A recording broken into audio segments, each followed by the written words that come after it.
নমস্কার। আজকে আবারও বানিয়ে নিলাম চিকেন মোগলাই পরোটা।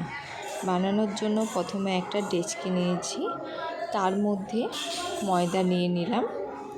এবার ময়দাটাতে আমি নুন দিয়ে দিলাম। এখানে আমি নিয়েছি 500 গ্রাম ময়দা। নুন দেওয়ায় এবার চিনি দিয়ে দিলাম। তারপর দুটো ভালো করে ময়দার মধ্যে হালকা হাতে মিশিয়ে নিয়েছি। এরপর ওতে দিয়ে দিলাম রিফাইন তেল। রিফাইন তেলটা এখানে বেশি দিতে হবে, কেন মোগলাইয়ের উপরের পোর্শনটা যাতে একটু খাস্তা হয়, তার জন্য রিফাইন তেলটা বেশি দিতে হবে। দেখুন এইভাবে হাতের মুঠোয় করে নিয়ে যেরকম ভেঙে যায় যাতে এই রকম হিসাবে তেল দিতে হবে। এরপর আমি অল্প অল্প জল দিয়ে ময়দাটা মাখিয়ে নিচ্ছি। এখানে আরও একটু জল অ্যাড করতে হবে। এই রকমভাবে আমি ময়দাটা এখানে মাখিয়ে নিলাম।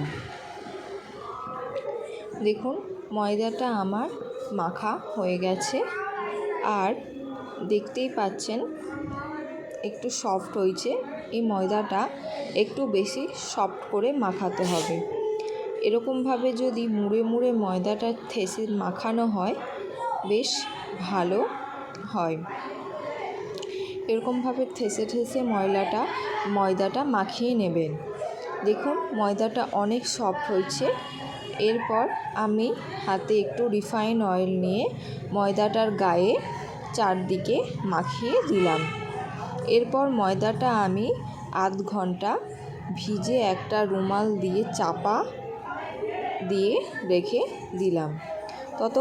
কড়াইটা গরম বসিয়ে দিয়েছি। এরপর দিয়ে দিলাম এর মধ্যে তেলটা গরম হয়ে আসলে এরকমভাবে স্লাইস করে কেটে রাখা পেঁয়াজগুলো আমি দিয়ে দিলাম। পেঁয়াজটা এবার হালকা করে একটু ভেজে নিতে হবে। মাংসটা আমি বাড়িতে এরকম ছোটো ছোটো পিস করে কুচিয়ে কেটে নিয়েছি, ঠেকাতে রেখেছি যাতে জলটা ঝরে যায়। পেঁয়াজটা আমার ভাজা হয়ে গেছে।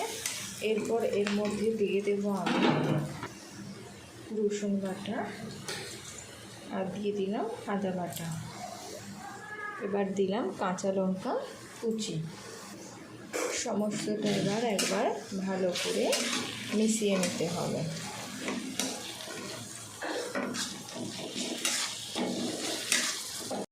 যতক্ষণ না পেঁয়াজ থেকে আদা রসুনের কাঁচা গন্ধটা চলে যাচ্ছে ততক্ষণ মশলাটা একটু ভালো করে ভেজে নিতে হবে। এরপর আমি এর মধ্যে দিয়ে দিচ্ছি কুচিয়ে নেওয়া মাংসের টুকরোটা দিয়ে 2 থেকে 3 মিনিট ভালো করে একটু কষিয়ে নিতে হবে, গ্যাসের ফ্লেমটা মিডিয়ামে রেখে। এরপর আমি এর মধ্যে দিয়ে দিলাম লঙ্কার গুঁড়ো, হলুদ গুঁড়ো, জিরে গুঁড়ো, আর দিলাম গরম মশলার গুঁড়ো, পরিমাণ মতো নুন। এরপর সমস্তটা আমি ভালো করে আবার কষিয়ে নেব, গ্যাসের ফ্লেমটাকে হাইতে রেখে।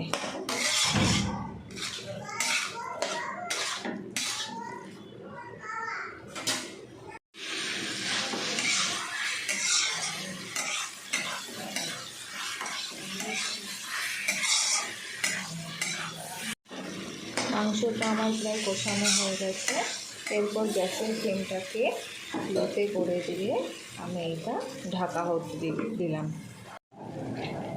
ঢাকাটা খুলে আবারও একটু ভালো করে কষিয়ে নিতে হবে যাতে মাংসটা সিদ্ধ হয়ে যায়। এটা যদি জল ছাড়া করা যায় টেস্টটা আরও সুন্দর আসে। মাংসটা আমার কষানো হয়ে গেছে, আর দেখুন মাংসটা সেদ্ধও হয়ে গেছে। গ্যাসের ফ্লেমটাকে বন্ধ করে আমি এটা ঠান্ডা হতে দেব। দেখুন মাংসটা আমার কষানো হয়ে গেছে। এরপর আমি মাংসটা নামিয়ে নিলাম। কালারটা অনেকই সুন্দর এসেছে। এরপর 30 মিনিট পর ময়দাটা খুলে নিলাম। দেখতেই পাচ্ছেন কতটা ময়দাটা সফট হয়েছে। এরপর আমি ময়দাটা আবারও ভালো করে একটু মাখিয়ে নিলাম। এরপর এর থেকে যেরকম লুচি পরোটার নেচি হয় তার থেকে একটু বড় করে সমস্ত নেচিগুলি আমি কেটে নিলাম। এরপর দুটো হাতের তালুর মধ্যে রেখে লিচিটাকে একটু ভালো করে গোল করে নিতে হবে, তাহলে মোগলাইয়ের বেলার পর রুটির শেপটাও গোল আসবে। এদিকে আমি একটা ডিম ফাটিয়ে নিয়েছি, তার মধ্যে দিয়ে দিলাম লঙ্কা কুচি আর দিলাম ছোট করে কেটে রাখা পেঁয়াজ কুচি। ডিমটা আমি ভালো করে ফাটিয়ে নিয়েছি। এরপর আমি দিয়ে দিলাম এর মধ্যে 2 চামচ মাংস কষা। সমস্তটা আবারও মিক্স করে তার মধ্যে দিয়ে দিলাম নুনটা দিয়ে আবারও ভালো করে একটু মিক্স করে নিতে হবে। এরপর এর মধ্যে দিয়ে দিলাম ব্রেড গ্রাম। এটা দোকানে কিনতে পাওয়া যায়, আমি দোকানের কেনাটাই ব্যবহার করছি। আপনারা চাইলে ঘরে পাউরুটিকে সেঁকেও বানাতে পারেন। এরপর আমি রুটিটা একটু তেল দিয়ে ভালো করে বেলে নিচ্ছি। ভীষণই পাতলা করে বেলতে হবে মোগলাইয়ের জন্য পরোটাটা, তাহলে খেতে ভালো হবে আর ভাজাও তাড়াতাড়ি হবে। আমার মোগলাইয়ের পরোটাটা বেলা হয়ে গেছে। এরপর এর মধ্যে দিয়ে দিলাম মাংসটা। সমস্ত উপকরণ দিয়ে মোগলাইটা আমি ভালো করে মুড়ে নেব। এখন মাংসটা চাড়িয়ে নিলে বেশ ভালোই হয়, সমস্ত দিকে চলে যাবে। এরপর মোগলাইটা আস্তে আস্তে মুড়িয়ে নিলাম। দেখুন এইভাবে মুড়ে নেবেন যাতে ভাঁজটা খুলে না যায়। ভালো করে হালকা হাতে চেপে চেপে মোগলাইটা মুড়ে নিতে হবে। আমার মোগলাইটা মোড়া হয়ে গেছে আর কড়াইতে তেলটাও গরম হয়ে গেছে। এরপর আমি মোগলাইটা কড়াইয়ের মধ্যে দিয়ে দিলাম। গ্যাসের ফ্লেমটাকে হাইতে দিলে হবে না, মোগলাইটা আস্তে আস্তে ভাজতে হবে। তাই জন্যে গ্যাসের ফ্লেমটা মিডিয়ামে রেখেই ভাজতে হবে, মোগলাইটা ভাজতে দেরি হয়। এরপর পাল্টে পাল্টে ভালো করে ভেজে নিয়ে আমার তৈরি হয়ে গেছে আজকের মোগলাই পরোটা। এরকমভাবে আমি সমস্ত পরোটাগুলো তৈরি করে নিলাম। দেখুন আমার মোগলাই পরোটা রেডি। দেখতেই পাচ্ছেন অনেকটাই সুন্দর হয়েছে।